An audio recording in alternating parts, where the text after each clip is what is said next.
One of the most popular women's basketball players in the world just made a huge splash, and I'm not talking about her Sports Illustrated swimsuit appearance, which is creating its own tsunami of tears, by the way. I'm talking about a landmark broadcasting deal Sophie Cunningham just signed with USA Network.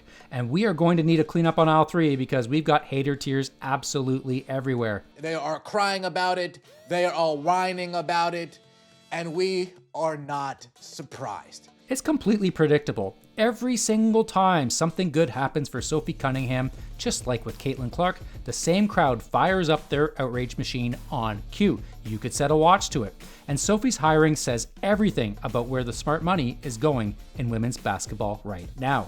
I'll break down exactly what happened and clear up the confusion that some people are running with, because there is a major misconception floating around that needs to be addressed, and why Sophie's only getting started. Let's get into it, but first, like this video to congratulate Sophie on the new job.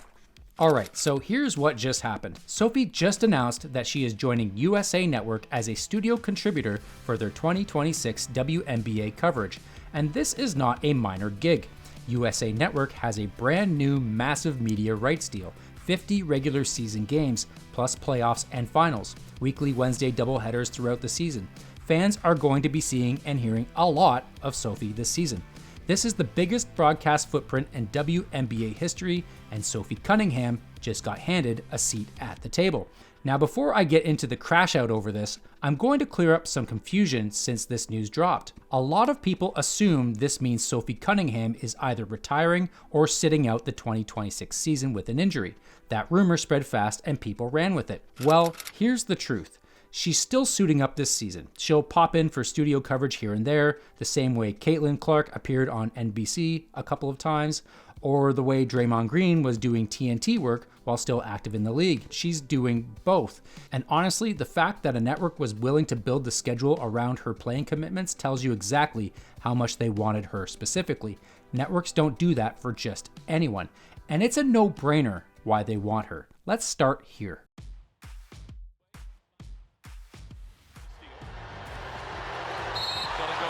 In that moment, Sophie became, I would say, the second most popular and loved player in the WNBA behind Caitlin Clark. And before people start saying, oh, what about Paige Beckers or Angel Reese or Asia Wilson? Here's why Sophie specifically is the second most popular player among casual fans, and the numbers back it up. Here's the foundation. Caitlin Clark definitely had an effect on the WNBA. All the metrics went up. So this was last season, right, when she first came into the league from college. And we've seen all of our metrics from viewership, ticket sales, sponsorship, everything went up like almost 4x. 4x. Think about what this actually means. For one player, Caitlin, to have a 4x impact on everything, she has to be 4 times more popular than the rest of the league combined. She is easily 10 times more known among casual fans than any other individual player. The gap is staggering. So when that massive fan base got the cathartic release of Sophie Cunningham power slamming JC Sheldon, finally someone fighting back against the bullies in the league, which no one had done before, Sophie became an instant fan favorite overnight. Not just a role player, not just a teammate, but a hero to millions of people who had been waiting for that moment. Which is why her social media went up over 1 million followers in just a few days, which is why her jersey sold out immediately. By association with Caitlin and being genuinely loved by her fans, she is the de facto second most popular player in women's basketball among casual fans. Tell me if I'm right or wrong in the comments. Anyway, she kept that momentum going by starting her own podcast and proceeding to say whatever the heck she wanted. I am someone who says what everyone else is thinking or talking about, not just with the refs, Did you post but that with after Detroit, after you guys lost? with Cleveland. I want people to hear what I just said. I am the only one, but if you ask our league, they feel the same exact way. The league feels the same way about the refs as you? And Detroit and Oh. Cleveland. Yeah. And the beautiful part here is that she's done it with zero regard for what the league will do to her. The country, like everyone's like, what is going on with the refs? And I'm like, I don't know. And you finding me $500 is not going to do. She's doubling down on what works. She's a master at it, honestly. She's not protecting a media image manufactured by a PR team. She's just being herself, saying what she thinks, and millions of people, Caitlin Clark fans specifically, love it. So yeah, USA Network didn't have to break out the scientific calculators for this one. They know exactly what she brings as a complete package, which is precisely why they brought her in. They know she'll get the ratings, she'll keep eyeballs on the screen, she'll make people who've never watched the WNBA pay attention. At the end of the day, attention is what it's all about. It's no different than people tuning in to watch Caitlin on NBC's Basketball Night in America, or why teams move their home games against the Fever to NBA-sized arenas and jack up the ticket prices. Same exact logic, supply and demand, with a broad audience. They need somebody that casual fans can actually see. Oh, I know who that is. Sophie Cunningham, she plays with Caitlin Clark. I know who that is. And that's the important part here, recognition. The new audience that flooded into women's basketball over the last 2 years didn't grow up with this league. They don't have years of context. They need a familiar face to anchor them to a broadcast. And Sophie Cunningham is that familiar face for millions of people. And the haters, many of whom are OG WNBA fans, cannot handle how this popularity contest is working out. They've been taking to social media and just losing their minds over the news. Just listen to some of the howling from the cheap seats. I thought the worst it could get was watching her on the court. God bless our ears when she has a microphone on her hand. Yep, rival fans, not too happy about it.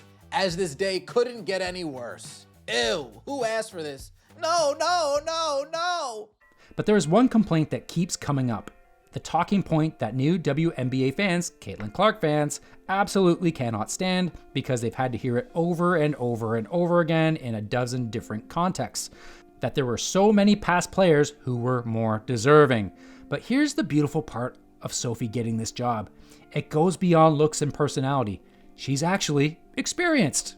People have found a way to get totally bent out of shape because Sophie Cunningham is going to be doing something she's been doing for years, and that's working as a broadcast analyst. Do people not realize she's been doing that for the Phoenix Sun? She didn't just get chosen because of everything I just said, the fame, the following, the marketability. That's not even the full picture. She's actually really good at broadcasting. She's been doing commentary and analysis since her time in Phoenix, doing it for NBA games. She has real reps. She's comfortable on camera, and she's made it very clear that this is where she wants her career to go after basketball. Here's proof. To be honest, I'm loving it. It is such a different perspective of basketball. Interacting with fans, interacting with the players in a different sense instead of just being here, at the practice facility.